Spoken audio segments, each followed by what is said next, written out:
if you would say the three biggest things that have had an impact on your sleep for the better, like your personal sleep, right? What would you say? Yeah, easy.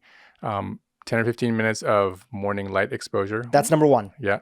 That has, and how long have you been doing that? I've been doing it somewhat irregularly for a couple of years, and got much more invested in it recently after some discussions I had with a really amazing researcher colleague of mine, who said that he's done some research on HRV and shown that hands down of all the sleep hygiene hacks was the most effective for bumping up HRV and improving sleep. So I was like, okay, cool. I'm gonna get back So into that's this. great to hear that that's your number one. Yeah. Because we have a whole section that you've put together where you're walking us through all that, but it's nice to know as we're sort of in the middle of the podcast, like for everybody who's listening, like that is your number one. So that I would say it's tied. So it's tied with that. So, and it's interesting because they're both light. So it's tied with that, get that morning light exposure with not having the evening light exposure. Yeah. And to your point, I'm curious to check out that red screen, because for me, it's pretty clear that even if I use the night shift mode on my phone, which I actually keep it on 24 hours a day because it just feels better on my eyes,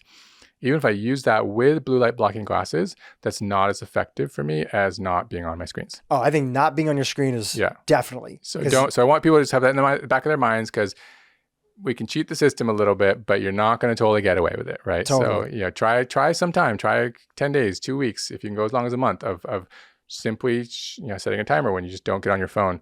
I think for me, what gets tricky with that piece is like, I still use my phone as my alarm to wake up in the morning. As most people do. Right.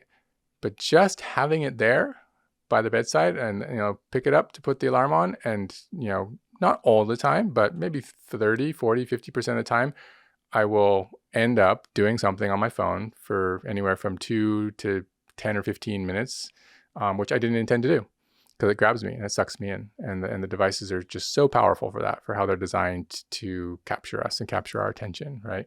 So I think one hack on that is to literally get an analog alarm clock, and preferably one that's not lit up, doesn't have those red letters. Like anytime I go to a hotel, I'll cover that with my washcloth from the bathroom, whatever, right?